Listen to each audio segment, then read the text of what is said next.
I've been waiting to do this one. Doctor Strange, Multiverse of Madness. So it takes place at the events of WandaVision. In that show, Scarlet Witch, she abducts the entire town and places them under her mind control. There at the end credits scene of the final episode, she discovers the Darkhold. This allows her to dreamwalk from different multiverses. And she's doing this because she wants to have a family. Every multiverse version of herself has kids, in which she doesn't. So that's why she creates the imagination in WandaVision. Since West Point is done with, she wants to go out and accomplish the real thing, because she has dreams of it.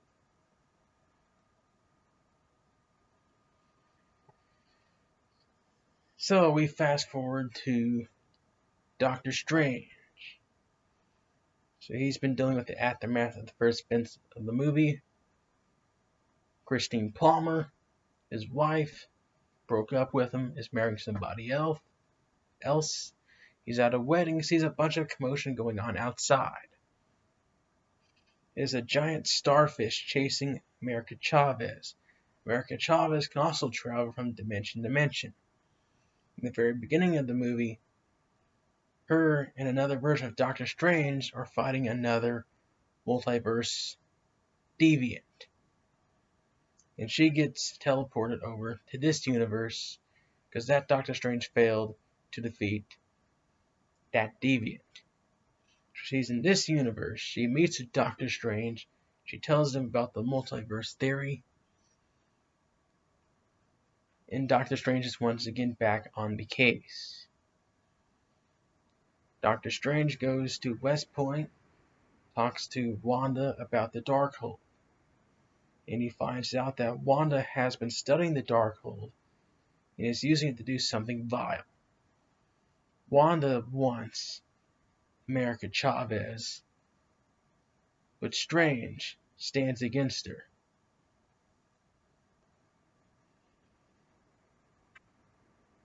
So to put a stop to Wanda and the Darkhold, Strange takes America Chavez through an adventure. They travel from dimension to dimension, multiverse to multiverse, to find the book of the Shanty. That's the only thing that can stop the Darkhold.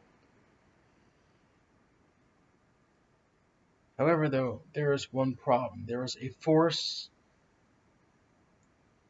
that is going to stop Doctor Strange from reaching the Book of Vishanti. That is the Illuminati. We are introduced to them in the second act. That team consists of Baron Mordo, Captain Carter, Haley Atwell. She plays the Captain Carter version on What If. We get Monica Rambeau. We get a shocking return in Black Bolt, Anson Mount from the TV show Inhumans. So I thought that was pretty cool. And then we get probably the most surprising debuts of them all. We get Reed Richards. He's in this movie. He's portrayed by John Krasinski. And I was shocked. I marked out. I gasped. Now, I heard rumors for years of John Krasinski playing Reed Richards. I didn't think he would. I didn't buy it. But now I do. So we got Mordo, we got Carter, we got Rambeau, Black Bolt, we got Reed Richards. Then there's one other person that shows up in a yellow wheelchair. You get a classic X-Men intro. And yes, it's Charles Xavier, who's portrayed by, once again, the great Sir Patrick Stewart.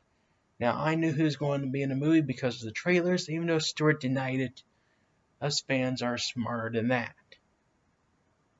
So I was shocked.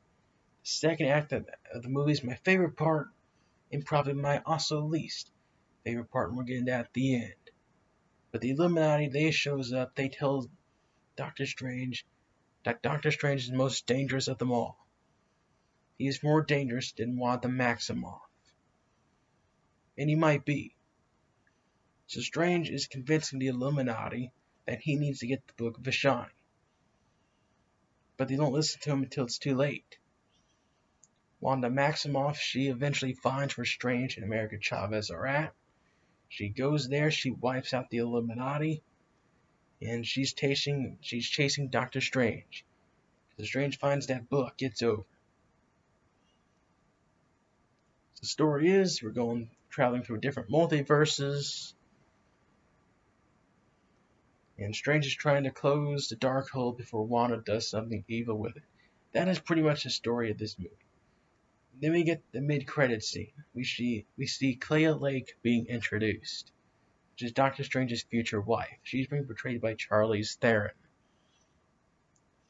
And at the end of the movie, we get a Bruce Campbell cameo. I thought that was pretty cool. So that's the story of Doctor Strange Multiverse of Madness.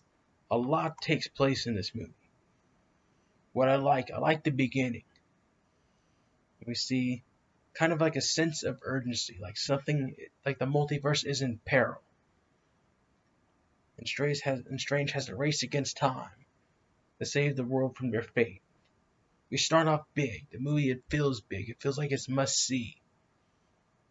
It has that Avengers level type of hype to it. Feels like an Avengers level type of movie. Feels like a movie that you have to see in the theaters. This is one of those big ones. The other Doctor Strange movie in 2016, I liked it, but I didn't think it was a movie that was must-see. But this one definitely is. It's like the fact that the movie opens up big, a sense of urgency. We kind of know what's going on, but we kind of don't. Also like the movie because it sets up for the future. We get John Krasinski as Reed Richards. That sets up the Fantastic Four movie. We have Charles Xavier in the movie. That's going to set up the X-Men's entrance into the MCU, which is pretty cool. We also got some storylines continuing from What If, the animated show of Captain Carter, and Strange Supreme. So I thought that was good. Another thing I like about the movie, that it was vindication for Sam Raimi. Sam Raimi returns to the direct-to-movie 15 years later after Spider-Man 3. The movie was a box office success, but mixed reception critically. And you all know how I feel about that movie. I don't want to get into it.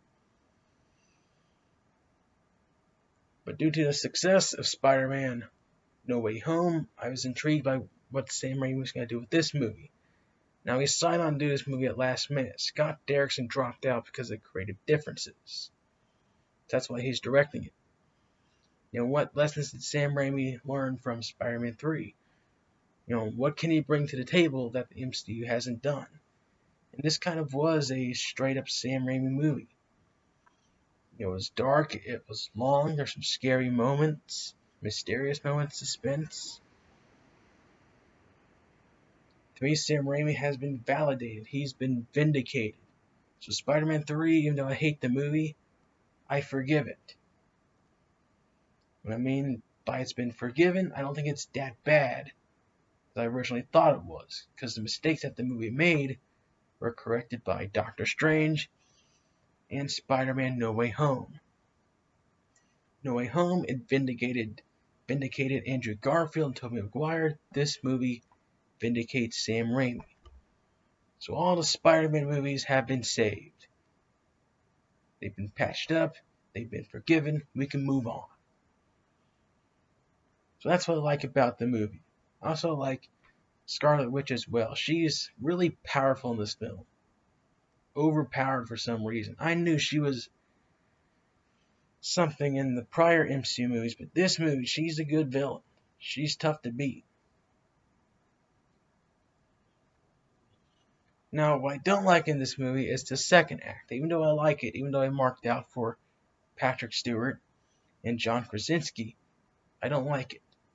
Because they brought in all the members of the Illuminati, only get wiped out by Scarlet Witch. Now, you do have to build up Scarlet Witch here. You don't want her losing to Doctor Strange with one punch. But to bring in John Krasinski, when have him get killed off. I like the idea of him in this movie, but the execution didn't make any sense. If he's in the new Fantastic Four movie, this would justify it because there were other versions of Reed Richards out there. The version that they killed off in this movie is not the main MCU's Reed Richards. Same thing with Patrick Stewart. I'm more disappointed with Patrick Stewart. He didn't look too good in this movie. I know he's old, but he didn't look too good. They brought him in. He did this usual Patrick Stewart, Charles Xavier stuff, and he gets killed off again by Scarlet Witch. The third time he gets killed. They keep bringing this guy back only to die. Why?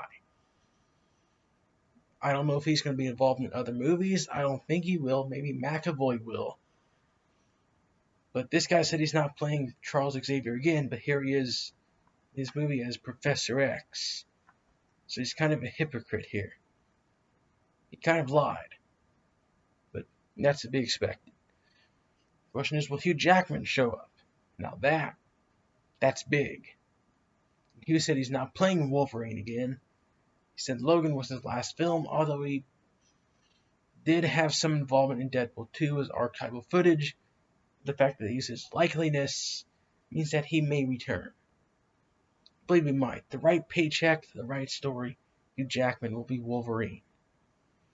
But yeah, Patrick Stewart, this is the third time he has died as Professor X. X-Men The Last Stand, he was vaporized by Jean Grey.